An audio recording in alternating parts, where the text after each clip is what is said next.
Assalamualaikum teman-teman, kembali lagi di mata kuliah Biostatistik. Bagaimana UTS teman-teman? Mudah-mudahan hasilnya baik ya. Baik, pada kesempatan kali ini saya akan lanjut materi kita ke bab yang kelima, yaitu kita akan membahas ukuran pemusatan. Di mana ukuran pemusatan ini pada intinya kita akan membahas min, median, dan modus.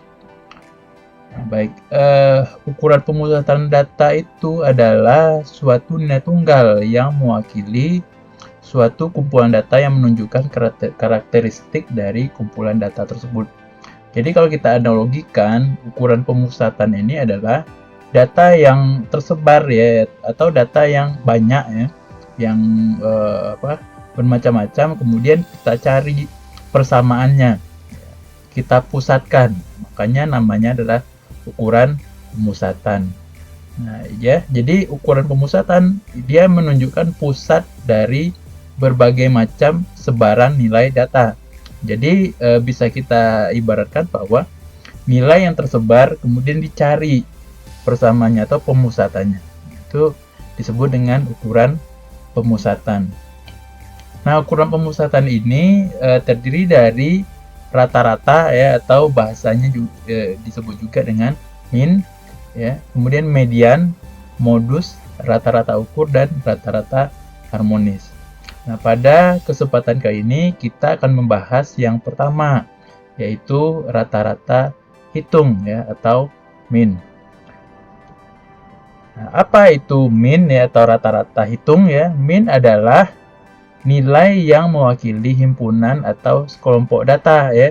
Jadi data yang banyak itu kemudian dicari suatu nilai yang dapat dianggap mewakili suatu kumpulan data tersebut. Nah, min ini dilambangkan dengan X bar ya, atau X yang ada garis di atasnya, atau bisa juga dilambangkan dengan mu. Ya, biasanya X bar itu adalah untuk data yang berupa populasi, sedangkan mu adalah untuk data yang berupa sampel. Kita langsung ke rumus ya. Jadi rumus umum dari rata-rata ya, yang namanya mencari rata-rata, kita bisa analogikan ya, yaitu jumlah seluruh nilai data dibagi banyaknya data tersebut ya. Misalnya data A 5, data B 3, data C 1 ya. Kemudian jumlah dari nilainya adalah berarti 5 tambah 3 tambah 1. Sedangkan banyaknya datanya adalah ada 3 berarti ya. Data yang pertama adalah 5, data yang kedua adalah 3, data yang ketiga adalah 1 ya. Ada 3 datanya. Berarti 5 tambah 3 tambah 1 dibagi 3. Itu disebut juga dengan rata-rata hitung. Ya, seperti itu contoh simpelnya. Nah, jenis-jenisnya rata-rata hitung ini ada min data tunggal ya, yang kedua adalah min data berbobot, dan min data berkelompok. Kelemahan min ya, kelemahan min itu untuk singkatnya, jika suatu kumpulan atau deretan data itu diganti angkanya ya secara ekstrim ya, maka nilai rata-ratanya akan juga berubah secara ekstrim. Ya, jadi apabila terdapat nilai ekstrim pada suatu deretan data, maka nilai rata-rata akan berubah secara drastis ya. Misalnya kita memiliki angka 10, 12, 15, 13, 15, 10, 16, 18, dan 16. Nah, jika kita hitung ya rata-rata angka ini, ya, nilainya adalah 13,5. Nah, tapi apabila data terakhir ya dari urutan data ini, yaitu nilai 10 ini ya, kita ganti nilainya dengan 100. Nah, ini kan ekstrim ya nilainya. Yang lain puluhan, ada satu tiba-tiba nilainya ratusan. Nah, maka nilai rata-ratanya juga akan berubah secara drastis dari 13,5 menjadi 22,5. Nah, jadi kelemahan dari min ini adalah rata-ratanya tidak bisa mendeteksi adanya nilai ekstrim di dalam suatu deretan data. Jadi kita harus punya data mentahnya ya, jika kita mencari rata-ratanya. Nah, kita masuk ke min data tunggal. Nah, min data tunggal ya mudah saja ya, yaitu jumlah ya, seperti yang definisinya tadi ya, jumlah nilai dari suatu kumpulan data dibagi banyaknya data tersebut. Nah, kita langsung saja ke contoh ya. Contoh 1, diketahui total penjualan pupuk NPK dalam kilogram selama 1 tahun ya, yaitu tahun 2010 di KUD MDP sebagai berikut. Ya, ini ya datanya, ada 12 data ya, yaitu dari bulan Januari sampai bulan Desember. Nah, hitunglah rata-rata pupuk NPK yang terjual. Nah, bagaimana caranya? Ya, seperti definisi tadi. Kita jumlahkan dulu nih pupuk yang terjual ya, dari data nomor 1 sampai data nomor 12. Jumlahkan semua, kemudian dibagi banyaknya data ini ya. Banyaknya berapa? Ya 12. Berarti jumlah ini kita bagi 12. Hasilnya akan jadi seperti ini ya. 500 tambah 520 tambah 480 dan seterusnya ya, sampai data yang terakhir, data ke-12 pada bulan Desember tadi, dibagi 12 bulan ya. Tadi 12 bulan ya, dari Januari sampai Desember. Hasilnya menjadi rata-ratanya adalah 485. Nah, jadi kesimpulannya adalah rata-rata pupuk NPK yang terjual pada dalam 1 tahun, yaitu pada tahun 2010 adalah 485 kg per bulan. Oke. Kita lihat contoh yang kedua. Ini lebih simpel lagi ya. Ada 1, 2, 3, 4, 5, 6, 7. Ada 7 data. Ya, kemudian carilah rata-ratanya. Mudah saja ya. Kita tinggal isikan tanda tambah di sini ya, di antara data-data ini. Kemudian kita bagi 7 ya. Hasilnya akan menjadi seperti ini. Oke, hasilnya rata-ratanya adalah 12,571. Oke. Kemudian kita masuk ke min data berbobot. Nah, ini min data berbobot adalah jika nilai n buah data ya. N buah data ini maksudnya adalah 1, 2, 3 dan seterusnya ya, adalah X1, X2, X3 dan seterusnya sampai Xn, dan masing-masing frekuensi setiap data itu adalah F1, F2, F3 dan seterusnya sampai Fn. Maka min data tersebut didefinisikan sebagai rumus ini ya. X rata-rata adalah F1 kali X1 tambah F2 kali X2 tambah F3 kali X3 dan seterusnya sampai Fn kali Xn per sigma Fi ya. Berarti sigma Fi inilah seluruh frekuensi dijumlahkan ya. F1, F2, F3 sampai Fn dijumlahkan, itulah sigma Fi.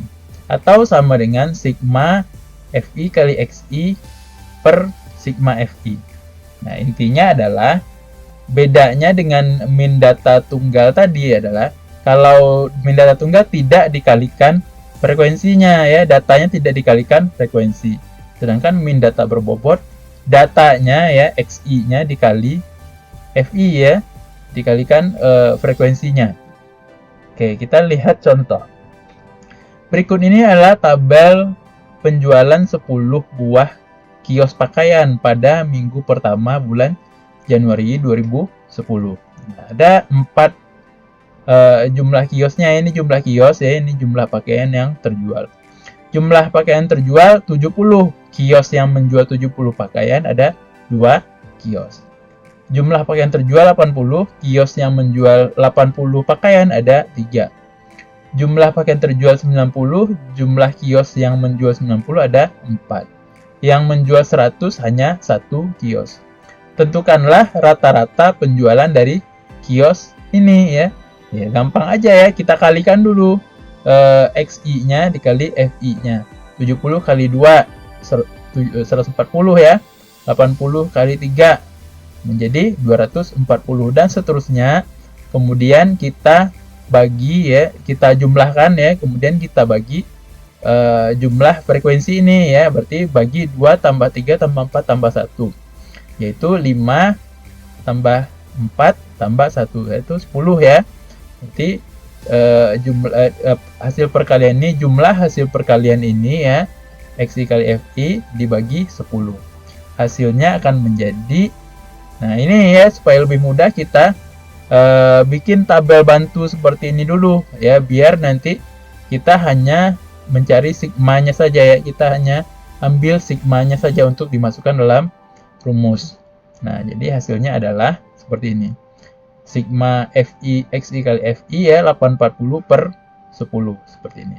Jadi untuk memudahkan teman-teman, tambahkanlah kolom bantu pada tabel soalnya ya, supaya lebih mudah mencari sigma XI kali FI-nya. Oke, jadi kesimpulannya adalah penjualan 10 buah kios pakaian pada minggu pertama pada bulan Januari 2010 adalah 84 buah pakaian ya. Oke. Nah, kita lanjut contoh yang keempat, masih untuk rata-rata min data berbobot. Nah, ini adalah diketahui daftar nilai seorang mahasiswa pada setiap mata kuliah peserta SKS dalam semester pertama sebagai berikut. Tentukanlah IPK mahasiswa tersebut. Nah, seperti yang kita tahu ya, bagaimana cara mencari IPK, yaitu SKS dikali angka nilai ya, nilai angka ya, bobot ya. Kalau dalam KHS Anda, ini adalah bobot nilai ya, nilai bobot. Ya, kalau A min bobotnya adalah 3,75. Kalau A bobotnya adalah 4,00 dan seterusnya seperti itu. Berarti kita hanya perlu kalikan 2 SKS-nya dikali bobot angka ini ya. Nah, itu adalah ini adalah FI-nya, ini adalah frekuensinya, sedangkan ini adalah XI-nya, ini angkanya ya. Kita tinggal kalikan SKS dikali angka. Ya, kemudian baru kita bagi jumlah total SKS. Nah, hasilnya akan menjadi seperti ini ya. Jadi rata-rata berbobotnya adalah, atau IPK dalam hal ini adalah 2,86. Ini. Jadi IPK mahasiswa tersebut adalah 2,86. Nah, kemudian kita masuk ke min data berkelompok. Nah, untuk min data berkelompok ada 3 cara ya untuk mengetahui atau mencari data-data min dalam data-data berkelompok. Nah, min data berkelompok ini seperti yang kita pelajari sebelumnya, yaitu nilai yang formatnya adalah berbentuk tabel distribusi frekuensi kuantitatif ya, yang ada kelasnya, ada interval kelasnya, dan yang seperti itu.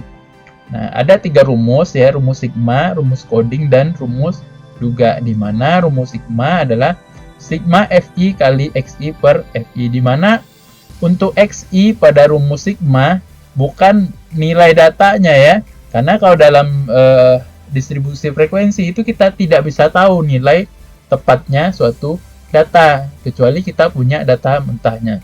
Nah, jadi kalau kita tidak punya XI di sini, kita ganti menjadi titik tengah ya, atau disebut juga ya rumusnya setengah dikali batas atas tambah batas bawah. Batas atas adalah nilai sebelah kiri pada suatu kelas, dan batas atas adalah nilai sebelah kanan pada suatu kelas. Kemudian FI adalah frekuensi kelasnya. Nah, untuk CI ini ada pada rumus coding ya, dimana CI adalah kode titik tengah ya. Nanti kita coding titik tengahnya. Kemudian N ya, N adalah total data. Ini sama dengan sigma FI ya.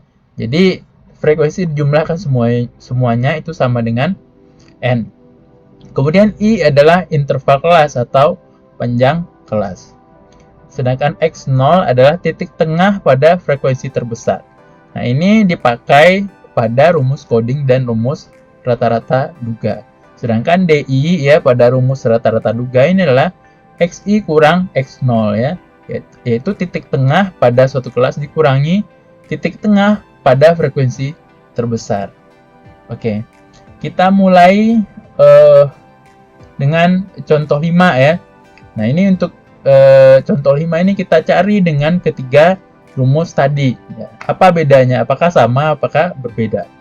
Baik, berikutnya adalah tabel pendapatan 50 pedagang kaki 5 pada 1 Januari 2010. Tentukanlah rata-rata pendapatan harian pedagang kaki 5 tersebut.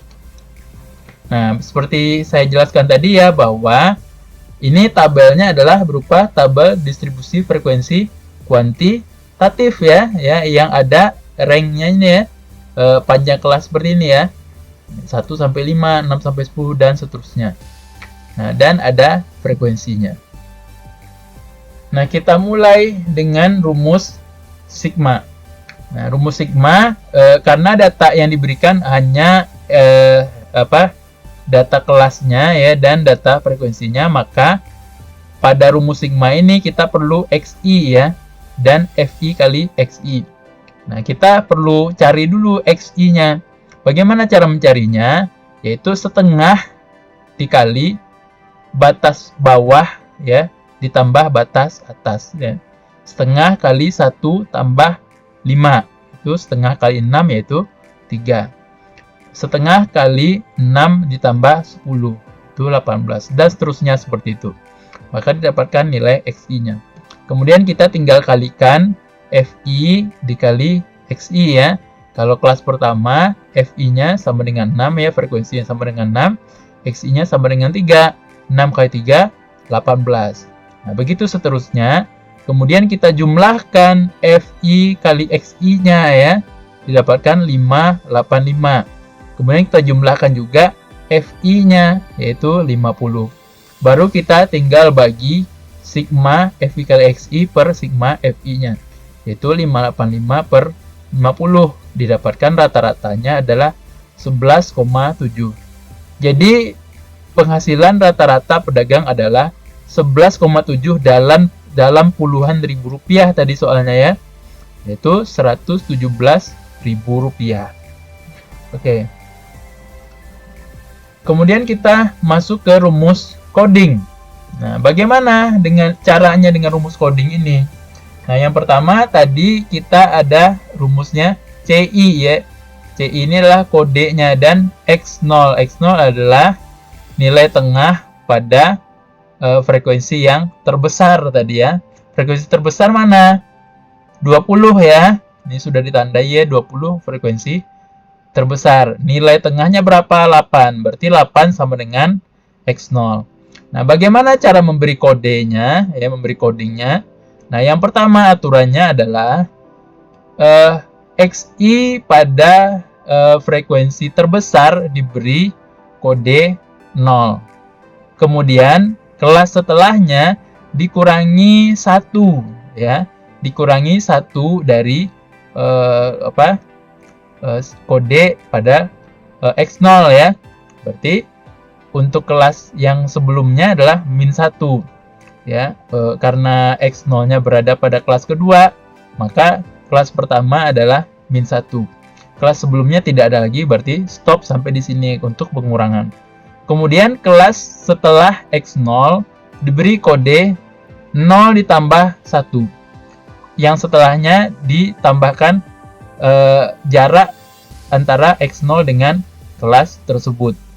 Nah, untuk kelas ketiga berarti 0 ditambah 1. Kelas keempat berarti 0 ditambah 2. Kelas kelima berarti 0 ditambah 3. Seperti itu. Hanya ditambah-tambahkan 1 saja ya untuk urutannya. Kalau ada kelas ke-6 gimana Pak? Berarti kita kasih kode 4. Ada kelas 7 gimana? Kasih kode selanjutnya. Yang penting ditambah-tambahkan 1 saja. Nah, kemudian baru kita masukkan ke dalam rumus ya. Rumusnya adalah X0 ditambah sigma FI kali CI. Kita kalikan dulu berarti FI kali CI-nya. Ya. Ini FI-nya 6, CI-nya -1, berarti FI kali CI -6. Begitu seterusnya, kemudian kita jumlahkan ya. -6 ditambah 10, 4 ya. Tambah 18, tambah 15, hasilnya 37. Sedangkan sigma FI adalah 50. Nah, tinggal kita masukkan rumus 37, 8 ditambah 37 per 50 dikali 5. 5 dari mana, Pak? 5 adalah panjang interval kelas ya. Kita hitung ya. 1 sampai 5 itu ada berapa angka tuh? Ya, ada 1, 2, 3, 4, 5 ya. Berarti ada 5 angka ya yang ada dalam suatu kelas ini. Atau lebih mudahnya kita kurangkan saja ya. 5 kurang 1 ditambah 1 ya, atau batas atas dikurangi batas bawah ditambah 1. Nah, itu adalah panjang kelas ya. Salah satu aja diambil untuk mencari panjang kelas. Ini gimana? Kalau pakai yang kelas 4 gimana? 20 kurang 16 berapa? 4 tambah 1, 5. Sama aja ya. Berarti untuk mencari panjang kelas, batas atas dikurangi batas bawah tambah 1. Itu sama dengan jumlah kelas. Oke. Jadi tinggal kita masukkan rumus, hasilnya adalah 11,7, sama dengan rumus sigma tadi ya. Baik, kita lanjut untuk rata-rata duga. Nah, untuk rata-rata duga kita tinggal mencari DI-nya saja ya. DI adalah XI dikurang X0, di mana X0 adalah nilai tengah ya yang kelasnya yang frekuensi kelasnya paling besar, di mana di sini adalah 8 ya, yaitu pada frekuensi 20. Nah, untuk DI-nya bagaimana? Berarti kita tambah tabel bantu ya di sini. Nah, untuk DI-nya untuk kelas yang terbesar ini, yang frekuensi terbesar ini, berarti kita tinggal kurangkan ya, 8 kurang 8 ya, sama dengan 0. Untuk kelas sebelumnya bagaimana? Berarti 3 dikurang 8 ya. XI kurang X0. 3 kurang 8 berapa? Min 5. Untuk kelas selanjutnya 13 kurang 8 sama dengan 5. 18 kurang 10, 10. 18 kurang 8 ya, 10. 23 kurang 8, 15. Kemudian kita tinggal kalikan FI dikali DI. Nah, kemudian dijumlahkan seperti biasa, didapatkan sigma FI kali DI. Nah, dan FI-nya adalah 50. Nah, tinggal kita masukkan rumus 8 ditambah 185 ya dari sini ya, per 50 nih dari sini. Nah, didapatkan 11,7. Hasilnya sama ya. Berarti semua rumus hasilnya sama. Tinggal teman-teman pakai yang mana yang paling memudahkan bagi teman-teman. Baik. Terakhir, saya beri latihan ya untuk di rumah. Ini dikumpulkan ya. Nah, saya beri waktu 12 jam ya. 12 jam dari jam perkuliahannya. Oke. Ini dikerjakan soal ini dengan menggunakan rumus sigma, rumus coding, dan rumus rata-rata duga. Baik, sekian pertemuan kita hari ini. Wassalamualaikum warahmatullahi wabarakatuh.